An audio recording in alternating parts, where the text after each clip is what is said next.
Question ఇస్తాను, దానికి సమాధానం చెప్పండి. ఈ దేశం ఎవరిది? మళ్ళీ ఒకసారి, ఈ దేశం ఎవరిది? మళ్ళీ ఒకసారి, ఈ దేశం ఎవరిది అని అడుగుతున్నాను. ఇంకా డిఫరెంట్గా ఆలోచన చేస్తే, ఇంకా ఏమైనా ఆలోచన చేస్తే,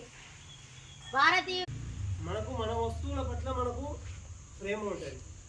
ఇక్కడ ఇన్ని వస్తువులు, ఎవరి వస్తువులు వాళ్ళ మీద వాళ్ళ వస్తువుల మీద వాళ్ళకు ప్రేమ. ఈ దేశం పట్ల మనకున్నటువంటి గౌరవము, భక్తి, శ్రద్ధ ఇవన్నీ పెరుగుతాయి. మన దేశంలో దాదాపు 140 కోట్ల మంది ప్రజలు ఉన్నారు, చాలామంది ఉన్నారు. వీళ్ళలో కొంతమందిని మనం గుర్తుంచుకునేటువంటి ప్రయత్నం చేస్తాం. స్వతంత్ర సంగ్రామంలో పాల్గొన్న వారు